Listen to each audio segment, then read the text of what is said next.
So if you're pitching, for example, for a job, people would rather take a man than you just because you're a woman.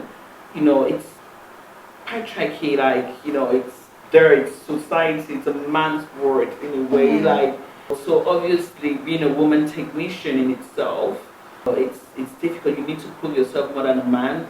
If you go for a meeting, you need to show proofs of what you've done before in a way that they wouldn't really request from a man.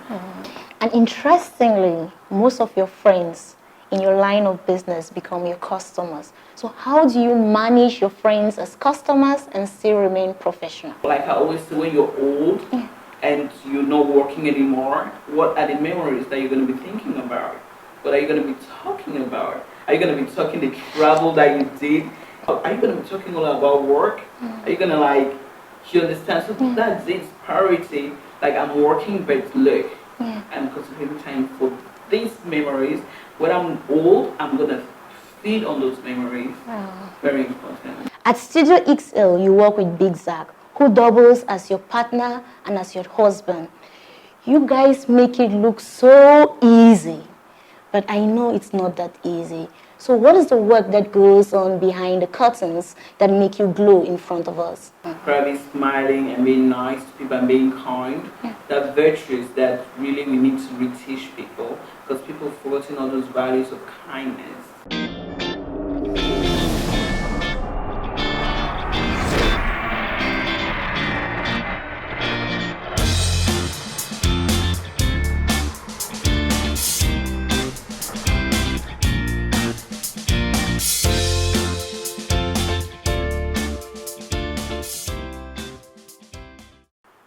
You're welcome to another edition of the Shirlma Show. With us today is Chantal Edie. Chantal is the artistic director for Studio XL, and she's also the co-owner of Studio XL. You're welcome to the Shirlma Show, Chantal. Thank you so much, Shirley. Please, can you tell us a little bit about life before 2011, when you became a freelance photographer? Well, like before 2011, I was a student, and I have a bachelor's in history and a master's one in political sciences. You would wonder the transition from history. I know it does, correlates, but the transition came about because I was sexually harassed by a professor when I was doing history. And I decided to run to another university to further my studies, and that's how I studied political sciences and came out with what is called maîtrise in French, a master's one in political sciences. After that, I went to England, that's in 2007, and initially I was going to study women in development, something I'm always been passionate about, gender studies in different words, but I didn't have enough money to pay my fees, so I switched and instead studied health and social care. So I have an HND in health and social care from Impact International College. I could afford that. It was about 4,000 pounds, so I could pay the installments. And normally it wasn't something that I really dreamed of doing, but I don't regret that I did it because it kind of brought out the humanity in me. It did, because taking care of people, it's really challenging, and you must have a lot of love to be able to give. You do. So when I remember that time, it's one of the most happy moments in my life when I think about palliative care that I give to dying people, of taking care of people who are ill, and all that. Really something that I'm always so proud about. And it's true, being a care worker as well took me to the suburbs, like the villages, and so that's where I mostly lived, and it came with loneliness because, it was areas that you didn't really find other black people nor people from Cameroon. I had family in England, but they were elsewhere, and, I was lonely, and like always, loneliness brings along depression, but I always have a way of fighting depression. I hate the feeling, so I started walking around the village and That's how Yeah. in 2011 I became a freelance photographer. So why photography after studying history in health and social care? Okay, yeah. Photography because it kind of filled the loneliness gap that I had, and that was my greatest challenge at that time. I needed to fill it. So walking around the village and taking pictures, was something that I loved so much. It gave me so much joy.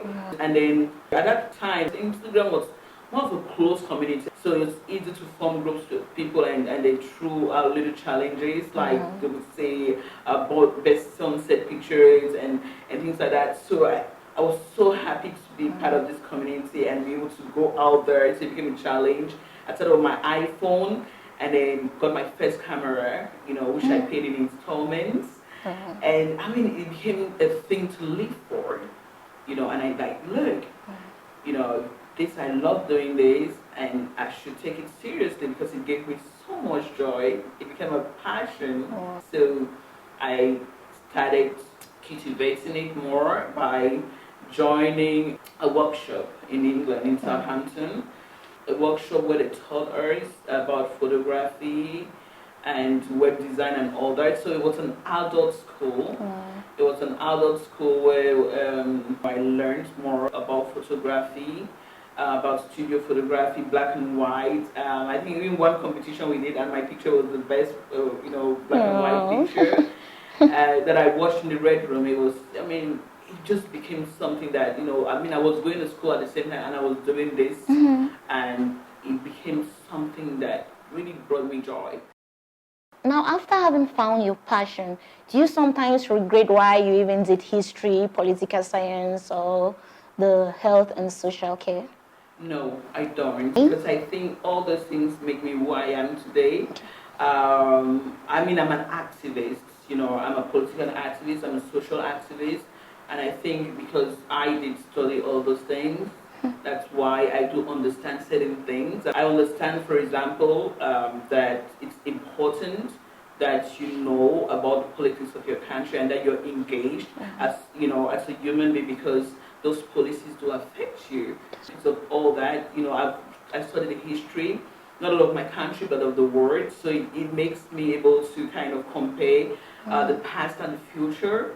So, healthcare today, at least I can see that I'm able to do certain basic needs of an ill person, because I did that. So I have that experience and I cherish it. I cherish it so much. So I'm happy that I studied all those things and that I went through all those experiences. Now, after all of that, you came back to Cameroon. Who leaves all the beauty in UK and comes back to Cameroon? What inspired that? Actually, what inspired that is the change of law or policies in England, first of all. Okay. It's not like I just woke up and came back. I was a student, and before that, in England, you could, after your studies, you had 2 years to work, and by the time I was done, that policy was scrapped. Okay, and so after studies, normally you had to come home. At that time when we came back, maybe it's a decision still, because many of my friends stayed illegally abroad. They look for other ways to stay. It's possible people do it. But I wanted to come home because I thought that I acquired some kind of knowledge and an opening of my spirit that I could bring back home and be able to do something. Truly, when I was coming back home, I thought I would do amazing things. Oh, wow. I did. So, but coming home, you could have been like, let me say, afraid of something because there's some fear, Absolutely. Yeah. So, but what are some of the fears that then materialize? Actually, coming back home, there was a lot of fear because I remember the last weeks I had to turn off my phone because nobody wanted me to come back home. Yeah, and I was scared myself. I was even ill because it's a big decision that I took to come back home. Actually, the first fear that I had coming back home is I didn't save for it, let me say, because being a student, all you do when you work, you need to pay for your room or your house, and you need to pay for your fees and so being a student, you can't really save like that much. So that's the first year coming back home without enough enough cash money, flow cash flow to start something the way you would wish for. But and should be told, yeah, I mean there was a lot of fear, but at the same time, like I always say, that's something I say, that this life there is hope. So I thought, look, that's my country, that's home, that's family. I meet my mom, I meet my aunties. I mean, I meet everybody. I mean, the kids are marginalized, and those that didn't. Obviously today, just I mean, how will I put it? Just shows that it's a whole procedure. Like you can't really plan things the way we think we can. Yeah, of course you can, strategize and try to say, look, this is how I'm gonna go, but really life it's really more complicated than that. Like even the things that we fear, I mean those things at times had to happen because they're projecting us to our destiny. So, it's difficult for me to say like this material, this, that. I just feel that it's a road that I had to walk through to be where I am today. Please tell us a little bit about African women in photography. Well, yeah, so like again, when I'm going through the low times, I think that's when those ideas pop in. African women in photography came up after the death of my child, because I just needed to do things that would impact society, and because I'm passionate about photography, and I wasn't really seeing African women like on the internet. It's like when you Google African women, most things that come up are Black Americans, South Africans. So I thought, look, I wanted to create this platform where we could talk about African women practicing photography, and that's how it came about it. So I just started, researching and came up with this platform on the internet, with African women in photography, which is really surprising myself because what's come up this time around from it is just amazing. So what are some of the challenges that women in photography face that it's not the same with men? Actually, yeah. I mean, that's a very good question because women in photography face a lot of challenges, like in every other sector around, because you're a woman, people always like, just feel like there's certain things you can't do, or that you can, like, so if you're pitching, for example, for a job, people would rather take a man than you just because you're a woman. It's patriarchy, like, it's society, it's a man's word in a way, like, so obviously being a woman technician in itself, it's difficult. You need to prove yourself more than a man. If you go for a meeting, you need to show proofs of what you've done before in a way that they wouldn't really request from a man. So there's a lot of things that women face as challenges. After the break, we'll still be here with Chantal Edie, artistic director and co-owner of Studio XL.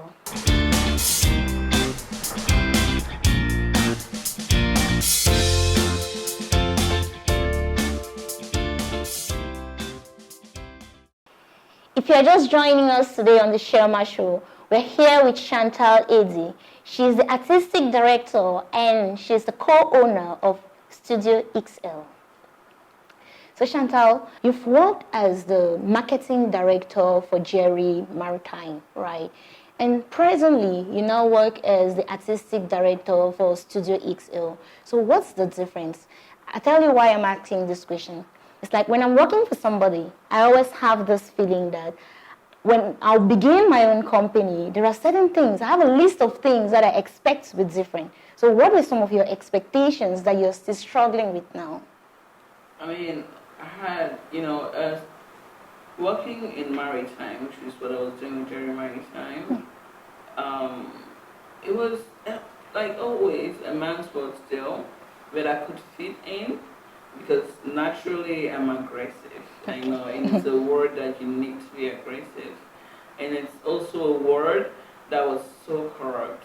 It was so corrupt and it dragged you along. In order to be able to work in, you just needed to throw certain values away, which is not something that I really like. And I think when in there, I was always thinking that, well, if I have my way, those things will not exist. And I think those are the things that I am trying to do with Studio Excel. You know, the transparency, fighting corruption. You know, I mean, you know, the thing about racial commissions and you know, trying to buy your way through contracts is something that we don't do at Studio Excel. So I think that's unluckily a value that I and my partner hold dearly, and that we stick to. So what has been the difference between working as a freelance photographer and being a co-owner? I mean, the difference has been amazing and life-changing. Before being a co-owner of Studio Excel, I think I struggled a lot because, you know, the same things, defining yourself as a female photographer, yeah, wasn't easy. And I feel as well that, you know, being a co-owner, because now it's a company, you're no more freelance, you're more organized. You know, you have an organization, you have a company, and there are set rules. And so it makes things flow better. So really that's the difference, you know, being a freelance and being a professional. That way. At Studio XL, you work with Big Zach, who doubles as your partner and as your husband. You guys make it look so easy, but I know it's not that easy. So what is the work that goes on behind the curtains that make you glow in front of us? Yeah, I mean, that's a very good question because, mind you, we get that from all our clients. Like, there's nobody else coming to our office, you know, without asking us that question when they realize that we are lovers. And that they ask us, like, how do you do it? Because I couldn't work with my husband, I couldn't work with my partner. I think really it's about knowing, it's about following rules. That's why I'm talking about the importance of a company. And it's about having the same vision mostly. That's the first thing. We have the same values, same vision for our company, and it makes us to fight less. I mean, you know, about certain things because we have the same dreams. Like, you know, we're not only into commercial photography, we are artists, you know, and it makes it flow really well because we're both artists. If, for example, I was just interested in the commercial part of photography and he more in the artistic, it wouldn't work because I wouldn't be happy for him to concentrate time on one and kind of, but because we have the same love for, or same vision and same passion for the same things, so we kind of allocate time for this and that. When we do it, you know, in a way that we're all so happy about it, you know, and then obviously, like you say, what's the work that we put, you know, behind the curtains. Obviously, I mean, there is no couple that we don't have little misunderstandings. Like, we're all humans, you know. But I don't know. Like, we've found a way to sort those things out really quickly. Like, it doesn't go a day. You know, we talk, and that's true communication. You know, the first time I met you, and I told you, oh, I usually work at night. There was something you told me, even though I've not been able to implement that. But please, I really want you to tell us more about that, right? It's about not carrying work home. Absolutely. Because at times you feel that you're I would say indispensable almost, but which is a big lie. And the importance of creating time for yourself. Look, that's, for me, that's what we'll live for in this world. Because that's the only thing that can make you happy.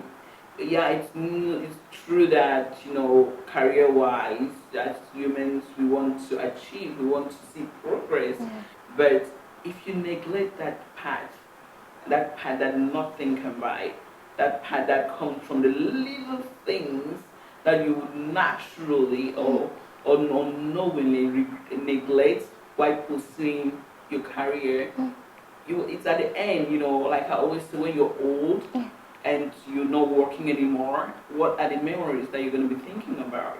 What are you going to be talking about? Are you going to be talking the travel that you did and you had so much fun? Are you going to talk about this picnic that you just organized with your friends and you had a crazy time? What are you gonna talk? Are you gonna be talking all about work? Are you gonna like, you understand? So that's its priority. Like I'm working, but look, I'm concentrating time for these memories. When I'm old, I'm gonna feed on those memories. Very important. And interestingly, most of your friends in your line of business become your customers. So how do you manage your friends as customers and still remain professional? Oh, that's a good question, because that's the absolute truth. Like most people, if not all, that we should become our friends. And I think it's because of the way we do our things and the procedure that's involved. You know, it just makes you click, like we become friends. I mean, like we say, and that's a good thing, and I would give it more space to that, because I think I have a sweet nature. Like I'm really, and you know, I'm too sweet in a way that I can let go of some certain things that normally as a company you shouldn't, because you know, with Zach, he's very strict, you know, on those things. Like no matter how friends you are with him, you know, he would make it clear that you follow the procedure. That's nice. So after the break, we still have more with Chantal Edie.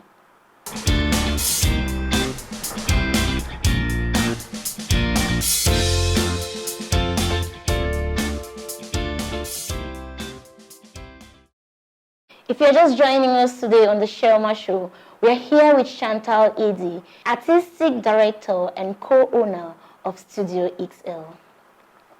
So Chantal, your story is one of those that featured in the book Love Unboxed. So why did you decide to share your story?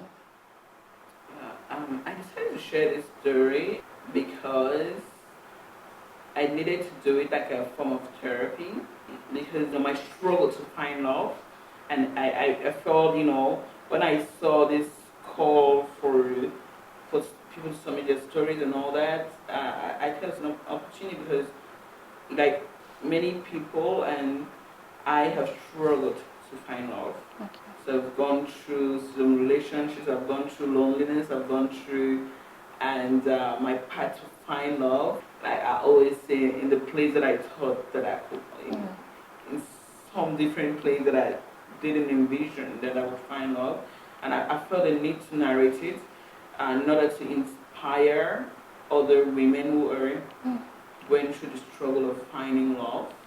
You know, I just needed to pen it down, and that was a great opportunity to be part of women, 20 women from other countries all over the world, you know, who also had their own battles about love, about some about cancer and all that, and to put it down with them, to be part of that community of women, you know, seeking to inspire others and giving strength and light to others through their story. So Chantal, after all this struggle, you've become a very likable person that we know today. If you had to have a conversation with your 16-year-old self, what will that be? What will you tell little Chantal? What I will tell little Chantal is to know that life is a struggle, and that it's not a bed of roses that we read in the fairy tales. And even in the fairy tales, not many are bed of roses anyway. But that life is a struggle, and that we live one day at a time. Wow. That's what I would say to her, because when I was 16, I went through a lot of struggle. My life has been struggle after struggle. So at that time, I remember the struggle that I went through, and I still had to take an important decision in my life by fleeing the environment that brought that stress to me.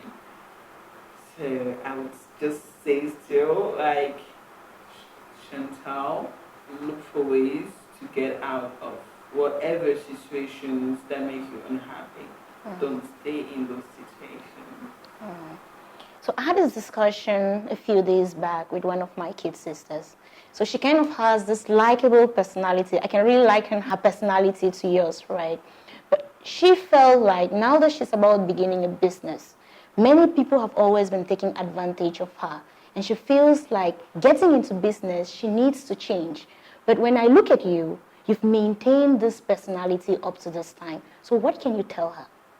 What I'll tell her is that she shouldn't change for nobody, really, because being who she is, procures her joy. Probably smiling and being nice to people and being kind. That virtues that really we need to reteach people, because people forgetting all those values of kindness.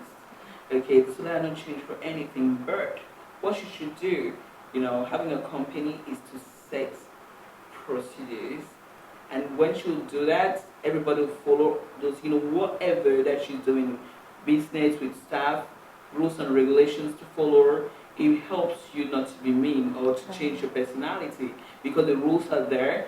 If you break the rules, if I have to punish you, it's there. What I have to do to you, you get it. So there you don't become a mean person, but there the company or your business has rules and regulations that they need to follow. And also another thing that she should know is that her integrity and dignity should not be sold for whatever price. It makes you remain a human being and proud of yourself, because you do certain things. It's when you're all alone that you question yourself. You can play there bold and beautiful in front of people, but when you're alone, you know that you did wrong, and so you have that discussion with yourself. Are you gonna feel happy? So it's about not trading her values of kindness, of being a beautiful human being for anything, but setting rules that nobody should cross, or she herself shouldn't cross. It'll make her remain lovely. Oh, I feel like we can go on and on and on and on. Thank you so much. Thank you, mostly, for having me. It's a whole honor that you think my story is worth sharing. So I'm the one to say thank you. Okay. Chantal, please, how can people get to you? We have a website, Studio Excel Dweller, a Facebook page, Studio Excel Dweller, an Instagram page, Studio Excel Dweller, and on today's edition of the Shirlma Show, we're here with Chantal Edie. Chantal is the artistic director for Studio XL, and she's also the co-owner of Studio XL. For more editions of the Shirlma Show, please subscribe and like our page. And I have been your host, Monja Shirley. We're here because you're there. Thank you.